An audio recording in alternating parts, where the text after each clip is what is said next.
요즘 매스컴에서 가장 자주 오르내리는 화두 가운데 하나가 AI, 즉 인공지능입니다. 이 인공지능이 인간의 거의 모든 영역을 지배할 기세에 있습니다. 인공지능이 발달하면서 사라질 직업들이 아주 많다. 그렇게 미래학자들이 내다보고 있습니다. 그래서 우리나라에서 인공지능 때문에 사라질 그 순위를 보면 1순위가 번역가예요. 번역가. 그 다음에 2순위가 캐셔, 매표원, 그러니까 단순 계산원이죠. 다 사라진다. 마트의 계산원 다 사라질 거예요. 그 다음에 3위는 어디냐 하면 격리, 4위 공장 근로자, 5위 비서. 인공지능이 다 한다는 거죠. 그 밖에도 뭐 텔레마케터, 그 다음에 단순 사무직 직원, 경비원, 은행원.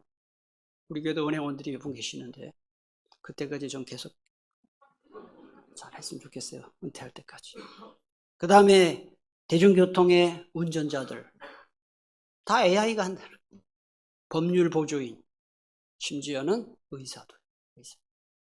앞으로는 판사도 AI가 할 수 있다. 더 잘한대요.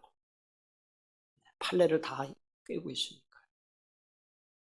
그러나 인공지능이 아무리 발달해도 인간을 대체할 수 없는 영역이 있습니다.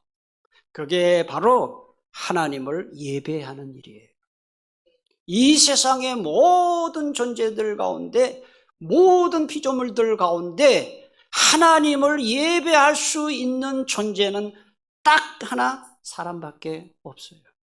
왜 그럴까요?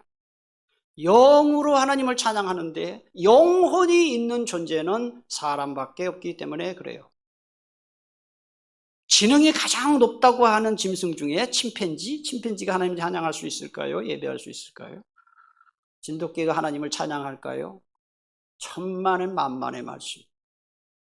사람 외에는 하나님을 찬양하고 예배할 수 있는 존재가 없어요. 그런 점에서 우리가 주일마다 예배당에 나와서 하나님을 예배하는 것은 큰 하나님의 은혜인 줄로 믿습니다. 요한계시록 4장과 5장에는 하늘 성전 환상, 하늘 보좌 환상이 기록되어 있습니다. 그래서 제가 지금까지 이 설교한 말씀을 좀 잠깐만 요약을 하자면 이 하늘 보좌에는 하나님이 앉아 계십니다. 그리고 그 하나님의 모양은 벽옥과 홍보석 같고 녹보석 무지개가 보좌를 둘러서 있습니다. 하나님 보좌 둘레에 24장로들이 흰 옷과 금 면류관을 쓰고 24보좌에 앉아 있습니다. 하나님 보좌 앞에는 7영 성령님이 계시고 하나님의 보좌로부터 번개와 음성과 우레소리가 흘러나옵니다. 이게 지난주까지 말씀드린 내용이에요. 오늘도 계속해서 하늘 성전의 모습에 대해서 여러분들에게 말씀을 드리려고 합니다. 먼저 하나님의 보좌 앞에 무엇가 있느냐 하는 거예요. 하나님의 보좌 앞에 무엇이 있느냐? 6절에 보니까 6절 맨 앞에 보니까 보좌 앞에 뭐가 있다 그랬어요? 수정과 같은 유리 바다가 있고 그랬어요. 제가 계속 말씀을 드립니다. 요한계시록은 구약성경 다니엘서나 에스겔서 같은 그걸 배경으로 하는 말씀이다.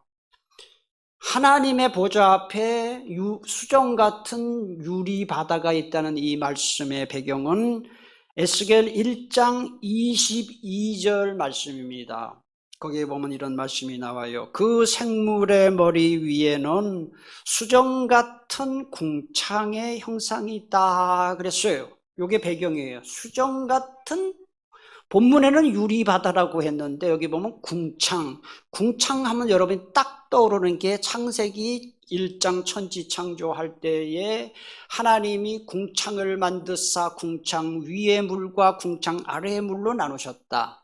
궁창 위에 그것을 하늘이라고 하셨다. 이렇게 번역이 되어 성경에 나와요. 이 궁창이라는 말은 영어 성경에 보면 sky라고 되어 있고요. 어떤 곳에 보면 expanse라고 되어 있고요. 또 어느 곳에 보면 firmament라고 번역이 되어 있는데요. 정확한 뜻은 알 수가 없지만 하여튼 그 궁창이 위와 아래를 나눈다 이렇게 되어 있습니다. 이 하늘 성전은요, 솔로몬이 세운 예루살렘 성전의 모습을 반영합니다. 예루살렘 성전은 크게 세 부분으로 구분되어 있습니다. 그래서 성전 뜰이 있고 성전이 있고 지성소가 있어요. 그래서 이 성소에는 제사장만 들어가고 지성소에는 제사장 중에서 무슨 제사장 들어가요? 대제사장만 들어갑니다. 그런데 지성소, 성소, 성전 뜰이 있다고 했는데 이 성소 앞에 성전 뜰과 성소 사이에 보면 바다가 있었어요. 오늘 본문에 보면 유리 바다가 있다 그랬습니다. 우리 바다라고 하면은 동해바다, 서해바다 이런 걸 생각하는데 여기에 이 바다는 그게 아니에요. 한번 모양을 보세요. 어떤 바다인가? 저게 바다예요. 잘 보세요.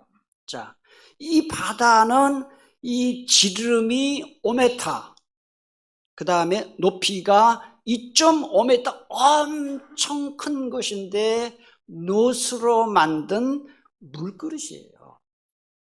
그래서 구약 성경에는 물두멍이라고 되어 있어요. 여러분 성경 읽을 때 물두멍이라는 거 들어봤어요? 뭔지는 모르지만 뭐 그런가 보다 이렇게 읽었지요. 이 물그릇이에요. 저 안에 물을 담는데 여러분 5m면 얼마나 큰 거예요. 높이가 2.5m면 얼마나 커요. 그 밑에 12마리의 소가 받치고 있는 놋 물그릇이에요. 물그릇이에요. 근데 그래서 많은 물을 받을 수가 있다 해서 그걸 바다라 그런 거예요.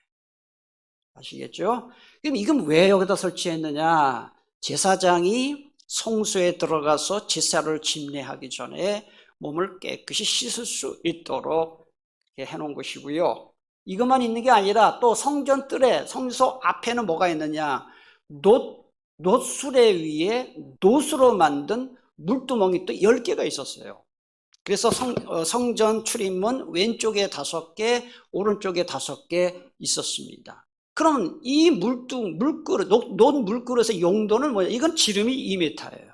이 용도는 뭐냐 하면은 제사를 드리려 그러면은 제물이 있어야 되잖아요. 소나 양이나 이런 제물들을 깨끗이 씻는 그릇입니다, 이게.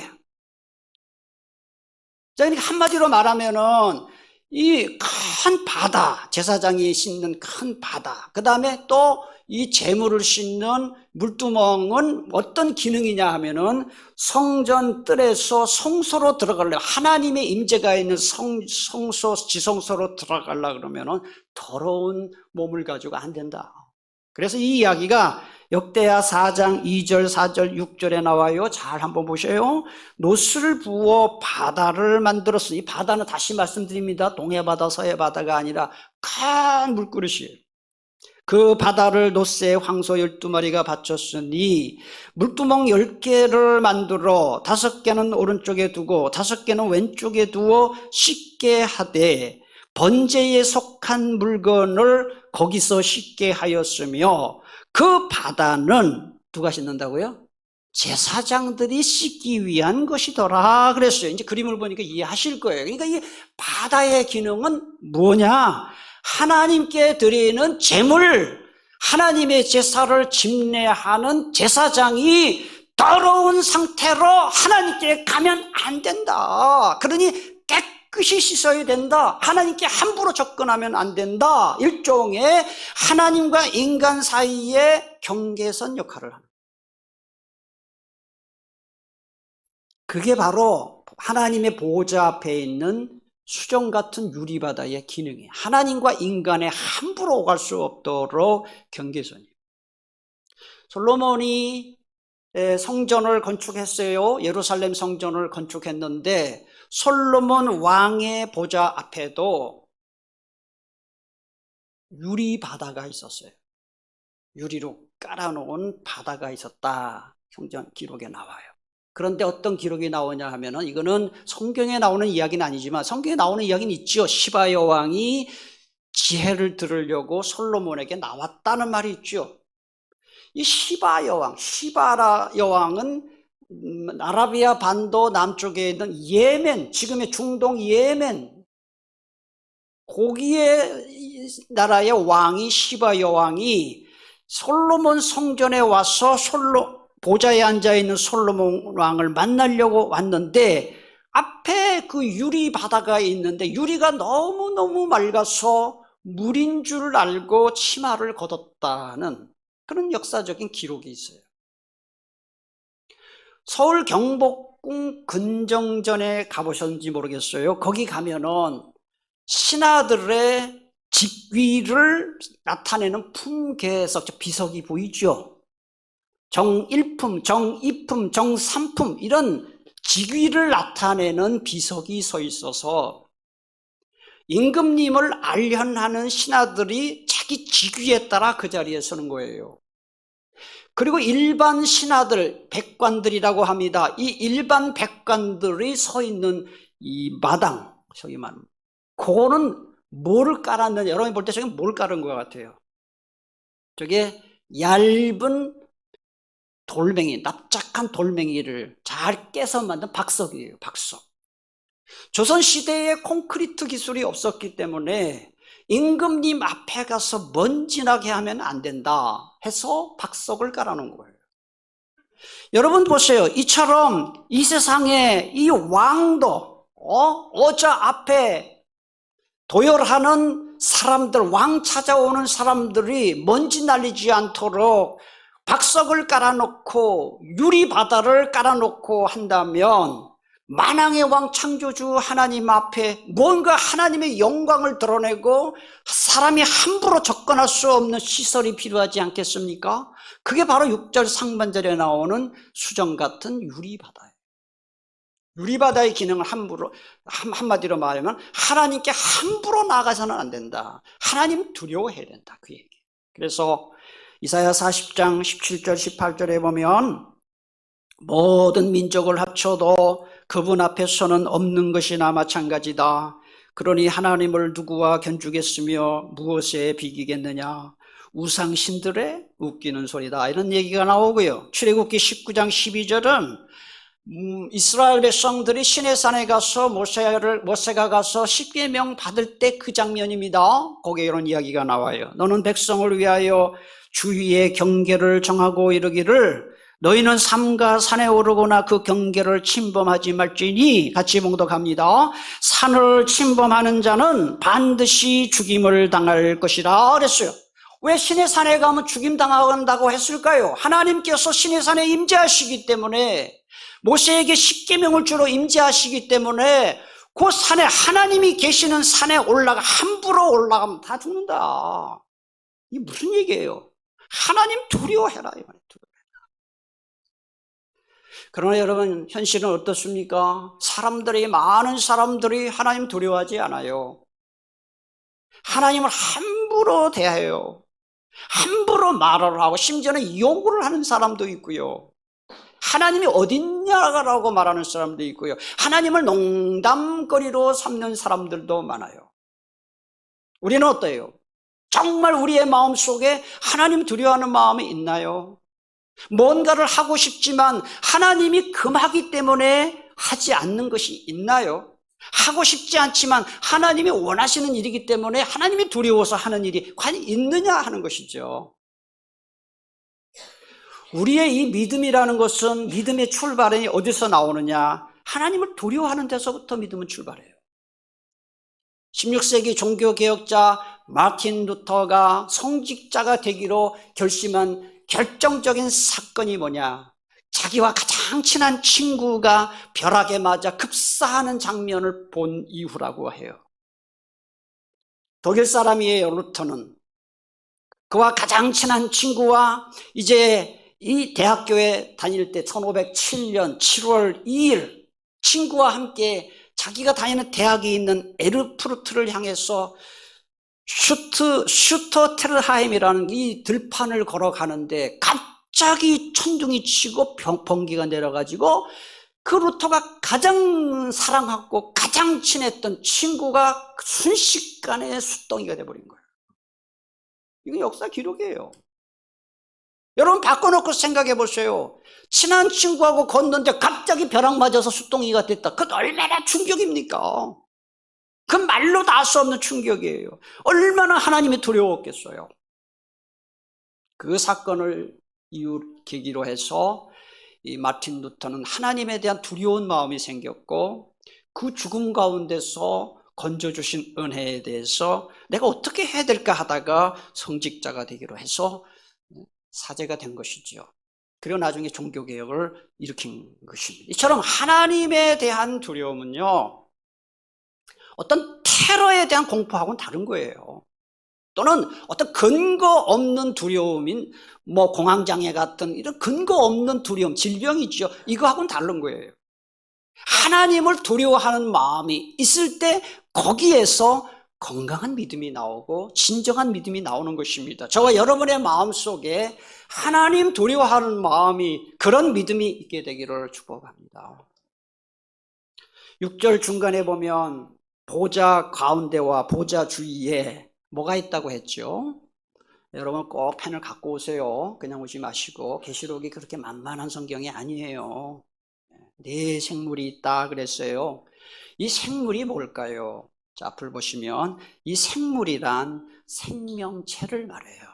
영어 성경에서 living beings, 살아있는 존재들, living creatures, 살아있는 피조물들을, 이걸 생명체다, 그렇게 생물이라고 번역을 했어요. 그러니까 모든 사람, 모든 동물, 심지어 곤충까지 다 포함하는 생명체, 그걸 생명이에요. 그 다음에 네 생물이라고 했습니다. 이 4라는 숫자, 계시록에서 4라는 숫자는 죽을 사자가 아닙니다. 이 4라는 말은 동서남북, 사방, 그러니까 온 세상을 말하는 거예요. 그러니까 네 생물이라는 것은 온 세상에 존재하는 생명체를 말하는 것이죠. 이 구절 역시 계시록 에스겔 10장 20절이 배경이 되는 말씀인데요. 한번 보여주시죠. 성경 구절을 한번 보셔요. 여기 생물이 나오죠. 이 생물이 도대체 뭐냐는 거예요. 네?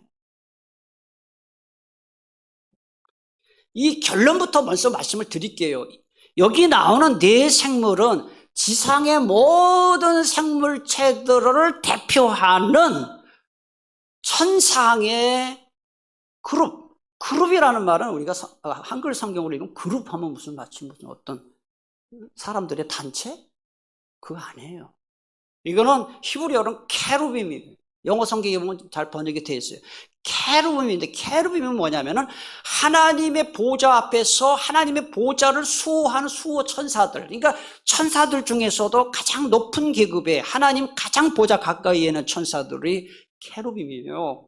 이 케루빔을 한글로 그룹, 너무 촌스럽게 번역을 했어요. 이런 번역은 케루빔이라고 해야 되는데 그룹이라고 번역을 해버려요. 따라서 여기에 나오는 이 네 생물은 천사예요. 이게 근거 구절이에요. 한번 다 같이 한번 읽겠습니다. 시작. 그것은 내가 그발 강가에서 보던 이스라엘의 하나님 아래에 있던 생물이라. 그들이 그룹인 줄을 내가 에스겔 예언자가 이 환상을 본 거예요. 그 생물은 바로 케루입니다. 하나님 보좌 수호 천사다. 그 다음에 7절, 8절에 보면 이 네 생물의 모습이 좀 더 구체적으로 나와요. 7절, 그 첫째 생물은 사자 같고, 그 둘째 생물은 송아지 같고, 그 셋째 생물은 얼굴이 사람 같고, 그 넷째 생물은 날아가는 독수리 같은데, 네 생물은 각각 6 날개를 가졌고 그 안과 주위에는 눈들이 가득하더라 그랬어요. 그러니까 이 네 생물의 모양이 뭐냐? 3가지예요. 첫째는 그 얼굴이 사자, 그 다음에 송아지, 그 다음에 사람, 그리고 독수리 얼굴을 하고 있더라. 그게 첫 번째고, 두 번째로는 앞뒤에 눈이 가득하다.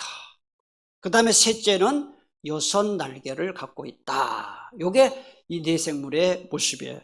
하나씩 살펴보도록 하겠습니다. 이 네 가지 얼굴 역시 에스겔서를 배경으로 합니다. 에스겔 1장 10절에 보니까 그 얼굴들의 모양은 넷의 앞은 사람의 얼굴이요, 넷의 오른쪽은 사자 얼굴이요, 넷의 왼쪽은 소의 얼굴이요, 넷의 뒤는 독수리의 얼굴이니 그랬어요. 여기 보면 순서만 바뀌었지 똑같은 존재들이 나와요. 예. 여러분, 여기에 나오는, 자, 다시 보세요. 사자, 그 다음에 소 또는 송아지, 그 다음에 사람, 그 다음에 독수리. 이 공통점이 있어요. 어떤 공통점이 있는지 잘 생각해 보세요. 자, 사자는 맹수예요. 송아지는 가축이에요. 사람은 만물의 영장이고요. 그 다음에 독수리는 뭐예요? 날짐승이에요. 새들. 이 생물은 어떤 공통점이 있느냐? 각 자기의 이 부류에서 가장 탁월한 존재다라는 공통점이 있어요. 자, 사자는 맹수들 중에서 가장 용맹한 짐승이 바로 사자입니다. 그 다음에 소나 송아지는 가축 중에서 인간에게 가장 많은 것을 유용을 주는 동물이 바로, 짐승이 바로 소예요. 소. 제가 설원에서 자라가지고 소를 많이 키워봤어요. 제가 어렸을 때도 아버지 도와서 소가 많을 때는 한 5마리까지 있었어요. 근데 소를 보면 소만큼 사람한테 유용한 짐승이 없어요. 평생 농사일 하지요. 쟁기질 가래질 하지요. 우마차 끌고 다니지요. 예? 그 다음에 또 똥 싸는 건 다 그게 거름이 돼요. 거름. 밭에 거름이 된단 말이죠. 거름이 되고요. 죽으면 죽고 나서도 가죽은 다 소가죽으로 가방 만들고, 직접 만들지 하지만 가죽으로 만들고, 그 다음에 소머리 국밥 먹고, 꼬리곰탕 먹고, 그 다음에 내장은 내장탕 먹고, 갈비. 예? 소만큼 유용한 짐승이 가축이 없어요. 그래서 보면 소띠들이 대체적으로 착해요. 제가 소띠입니다. 이게 다 끝없는 소리고요. 소는 가축 중에 가장 유용한 가축이에요. 사람은 만물의 영장이고요. 독수리는 날짐승 중에 가장 빠르고 민첩하다. 이런 공통점이 있다 하는 것을 보고 오늘 본문을 보시면 되겠고, 그 다음에 이 네 생물은 각각 6 날개를 갖고 있다 그랬습니다. 이사야 6장 1절 2절에 보면 이 6 날개가 나와요. 앞을 보세요. 하나님의 보좌 주변에, 자 보세요. 천사들에는 계급이 있어요. 마귀에도 계급이 있어요. 마귀 왕이 사탄이에요. 그 다음에 귀신들이 있어요. 그 종자들, 귀신들, 쫄개들이 있어요. 천사에도 계급이 있습니다. 미카엘 천사 아시지요? 가브리엘 천사 아시지요? 하나님의 전령 전하는 미카엘 군대 장관이죠. 케루빔, 아까 했던 이거 세라핌, 세라핌, 이거 다 아주 높은 천사들인데, 하나님 보좌 주변에서 이 스랍이 우리나라 말로 스랍이지만 히브리어는 세라핌입니다. 세라핌 천사들이 있는데 6 날개가 있다 그랬어요. 우리 좀 길긴 하지만 같이 한번 확인하는 의미에서, 제가 지난 주일날 성경을 여러 번 많이 찾으라고 했더니 집에 가서 저희 아내하고 저희 애들이 아빠 설교 좀 너무 좀 쉽게 하라고, 너무 괴롭히지 말라 그래서 이제 제가 결심을 했어요. 좀 쉽게 하기로. 오늘 좀 쉽죠, 그죠? 그래서 찾는 거 조금 최소화하고 그렇게 하려고 노력을 하고 있어요. 자, 한번 보겠습니다. 그냥 읽는 거는 어렵지 않잖아요. 앞에 보고 읽겠습니다. 시작. 우시야 왕이 죽던 해에 내가 본즉 주께서 높이 들린 보좌에 앉으셨는데 그의 옷자락은 성전에 가득하였고 스랍들이 모시고 섰는데 각기 6 날개가 있어 그 둘로는 자기 얼굴을 가리었고 그 둘로는 자기 발을 가리었고 그 둘로는, 이게 이 6 날개가 있다는 것은 이게 세라핌, 천사예요. 천사.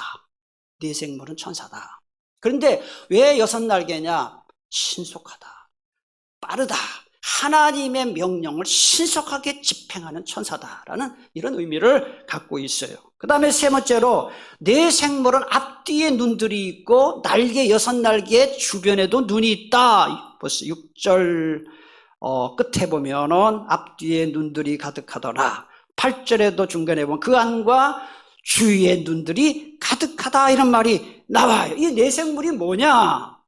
네 생물은 이 많은 눈을 가지고 이 세상에서 일어나는 모든 일들, 특별히 범죄가 되는 일들을 다 지켜보고 있다가 하나님이 명령이 내리면 신속하게 6날개 신속하게 집행하는 천사다. 이런 의미. 진짜 날개 있는 거 아니에요. 이건 환상이에요. 여기 나온 거 전부 비유예요. 상징이에요. 그러니까 여러분 뭐 사람의 얼굴, 뭐 독수리의 얼굴, 뭐 송아지 얼굴, 뭐 이런 이거 그 다음에 뭐 날개가 있고 눈이 이건 만약에 진짜 이런 게 있으면 이게 몬스터 괴물이지. 이게 무슨 천사예요? 이거는 상징이에요. 상징. 설명을 하는 거예요. 그런 의미가 있는 것입니다. 그래서 하나님의 심판을 집행하는, 신속하게 집행하는 천사들이 하나님의 보좌 앞에 있다. 여러분들이 이단들을 통해서 주로 계시록을 많이 접했을 텐데 7 재앙 시리즈가 계시록에 나와요. 제가 다 얘기할 거예요. 그래서 6장, 7장에 가보면은 7 인재앙이 나와요. 8장에 가면은 7 나팔 재앙이 나오고 15장에 가면 7 대접 재앙이 나와요. 그 7 재앙 시리즈가 나오는데 이 네 생물이 어디에 등장하느냐 하면은 6장에 가보면은 7 인 재앙을 집행할 때 첫 번째부터 네 번째까지 재앙을 집행하는 존재들이 바로 이 네 생물이에요. 이거는 한번 눈으로 직접 보는 게 좋겠어요. 6장이니까 바로 넘기면은 얼른 보세요. 펜 있으면 얼른 표시하시고 6장 1절에 7 인 중에 하나, 첫째 인 재앙이 시작될 때에 내가 들으니 누가 나타나요? 네 생물 중에 하나가 나타나요. 심판 집행하는 거예요. 3절에 보면 둘째 인재앙이 시작될 때 둘째 생물이 나와요. 5절에 보면 셋째 인재앙이 시작될 때 셋째 생물이 나와요. 7절에 넷째 인재앙이 시작될 때 넷째 생물이 나와요. 뭘 보여주는 거예요? 이 네 생물의 존재는 뭐냐? 하나님의 심판을 집행하는 천사들이다라는 것을 말씀하는 것입니다. 자, 이상의 내용을 제가 종합하겠습니다. 능력과 권세와 지혜와 민첩함을 가진 네 생물은 이 세상에서 일어나는 모든 일들을 많은 눈들을 가지고 다 지켜보고 있다가 하나님께서 심판을 선언하고 명령을 내리면 5분 대기초처럼 신속하게 그 심판을 집행하는 천사다. 이게 결론이에요. 이게 우리에게 무슨 교훈을 줍니까? 이 세상이 끝이 아니고 반드시 심판이 있다. 아멘이십니까? 네, 심판이 있다.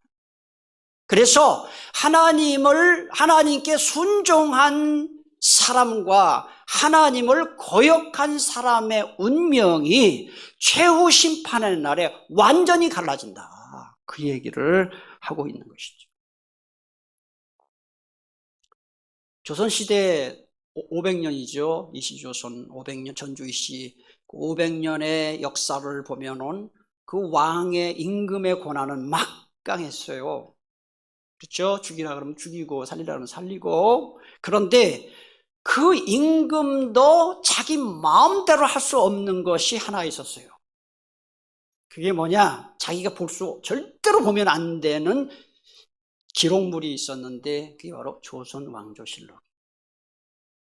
이 조선왕조실록 다 말은 들어보셨을 거예요. 이게 세계문화유산에 기록됐죠, 유엔에. 근데 이 조선왕조실록이 뭐냐 하면은 조선왕조를 창시한 태조 이성계 때부터 그 다음에 철종 임금 때까지 모든 472년간의 그 역사에 있었던 일들을 좋은 일, 나쁜 일을 왕 시대별로 여러분 다 왕 이러면 다 대충 아시잖아요. 그 있잖아요. 조선시대에 그 왕 이름, 왕의 순서대로 왕이 잘한 일도 기록을 하고 왕이 아주 못했던 것도 다 기록하는 거예요.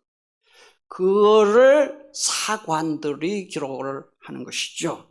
그래서 그러면 그 후대 왕이 전대 왕의 기록을 보고 뭐 자기 아버지가 못한 걸 사관이 보면 기분이 얼마나 나쁘겠어요.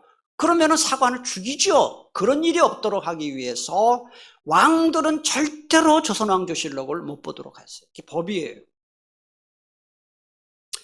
조선왕조 3대 왕이 태종입니다. 태정, 태세, 문단세 아시죠? 태종이에요. 태종이 죽자 그 태종의 일대기를 평소에 기록해놨던 걸 종합을 해서 실록을 마쳤습니다. 마치고 우의정인 이 맹사성이라는 사람이 4대 왕인 세종대왕한테 보고를 합니다. 그러자 세종대왕, 그 유명한 분이죠. 세종대왕이 나 그 기록 좀 볼 수 없냐고. 자기 아버지에 대한 평가니까요. 그러자 맹사성이 목숨 걸고 반대합니다. 절대 보시면 안 됩니다. 왕이 이 기록을 보고 나면 다음 왕들도 보자고 할 텐데 어느 사관이 목숨 걸고 이 평가를 똑바로 할 수 있겠습니까? 전하 아니되옵니다. 그랬어요. 뭐 그렇게 했겠죠. 그러니까 이 세종대왕이 안 봤어요. 그래서 계속 그 전통이 지켜진 것이죠. 그러니까 이 사관들은 목숨을 걸고 기록한 거예요. 어느 왕은 못돼 먹었다, 못된 짓을 했다, 첩지를 많이 했다, 뭐 이런 거 다 너무 방탕하다, 뭐 이걸 다 기록한 거예요. 네. 여러분 이 세상의 왕, 최고 권력자인 왕도 이렇게 역사의 평가를 다 받는 거예요. 여러분 조선시대뿐입니까? 근대 현대 많은 왕 대통령들, 히틀러라든지 뭐 나폴레옹이라든지 뭐 현대 우리 전직 대통령들 다 평가를 받잖아요. 감옥도 가잖아요. 이게 역사의 사실이에요. 이거 그렇다고 한다면 우리가 뭔데 우리에게는 역사의 평가가 없겠습니까? 우리가 잘하는 일들도 다 하나님의 책에 기록이 되고 우리가 못하는 일들도 지금 다 하나님의 책에 어떻게 기록되는지는 모르지만 기록되고 있어요. 여러분들에게 제가 질문하고 싶어요. 여러분 그것을 늘 염두에 두고 사십니까? 여러분들은 하나님께 칭찬 들을 일이 많습니까? 책망 들을 일이 많습니까? 저를 포함해서 우리 모든 교회 여러분들 주님께 양면 칭찬받고 상급받는 삶을 사는 우리 모두가 될 수 있기를 축복합니다. 마지막 부분입니다. 지난 주일에 말씀드린 대로 24 장로들이 하나님을 찬양하고 경배하는 일을 주로 했던 것처럼 내 생물들도 하나님 보좌 앞에서 하나님 예배하고 찬양하는 일을 하죠. 8절 중간에 보시면 그들이 밤낮 쉬지 않고 이게 참 중요한 말입니다. 하늘나라에서 쉬지 않고 하는 일이 뭐냐 하는 거예요. 밤낮 쉬지 않고 이르기를 거룩하다 거룩하다 거룩하다 주 하나님 곧 전능하신 이요 전에도 계셨고 이제도 계시고 장차 오실 이시라 하고 뭐예요? 내 생물이 지금 뭐 하고 있는 거예요? 하나님은 거룩합니다. 하나님은 전능하십니다. 하나님은 영원하십니다. 하나님을 예배하고 하나님을 찬양하는 거예요. 그리고 9절에 보면은 그래서 어떻게 합니까? 하나님께 영광을 돌리고 존귀를 돌리고 하나님께 감사를 돌렸다 그랬어요. 여러분 펜 갖고 계신 분들은 9절에 영광, 존귀, 감사 이게 예배의 정신이에요. 예배를 드릴 때 하나님께 영광, 하나님께 존귀, 하나님께 감사 요 세 가지가 바로 진정한 예배의 정신입니다. 오늘 예배 드릴 때마다 하나님께 영광, 하나님께 존귀, 하나님께 감사하는 우리 모든 공동체가 될 수 있기를 축복합니다. 주일부터 토요일까지 한 주간 168시간입니다. 계산해보면 24 곱하기 7을 해보십니다. 168시간. 그 중에 주일 예배 드리는 시간이 1시간입니다. 오가는 시간 다 합친다 해도 2시간이면 뒤집어 쓰지요. 우리 교회는 대부분 가까운 데서 하셔요. 합쳐서 3시간입니다. 일주일에 168시간 중에 1시간 또는 3시간이 아까워서 예배를 드리지 않는 사람이 과연 하나님을 믿는 사람인가? 하나님을 사랑하는 사람인가? 저는 거기에 대해서 동의할 수 없어요. 아무리 변명을 해도 168시간 중에 1시간을 하나님 위해서 할애를 못한다? 그게 어떻게 하나님 믿는 사람이에요? 안 믿는 사람이지.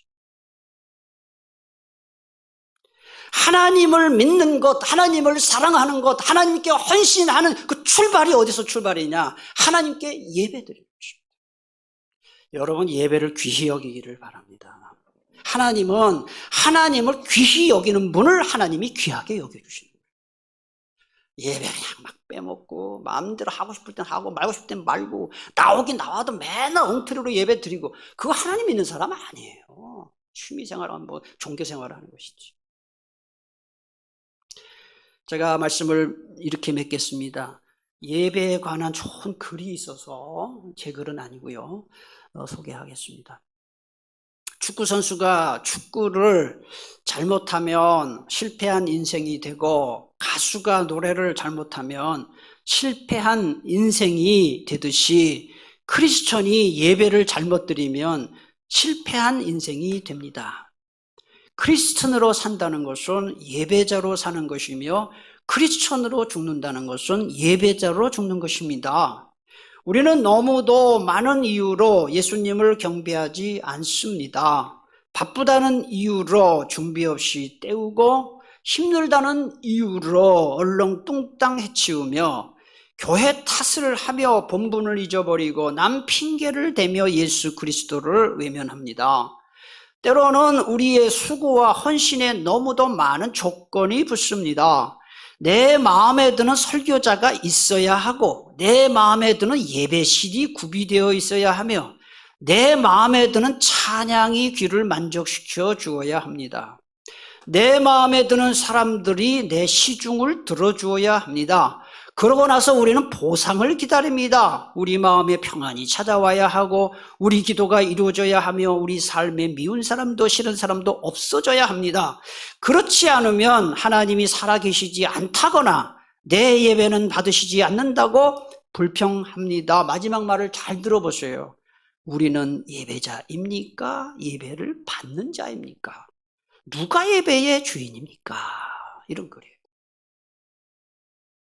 하나님이 정말 주인이 되는 예배, 하나님께 영광 돌리는 예배, 하나님을 존귀하게 해드리는 예배, 그래서 그 예배를 통해서 정말 하늘의 복이 내려오는 모든 예배자들이 다 될 수 있기를 축복합니다. 기도하겠습니다. 오늘 주신 말씀 붙들고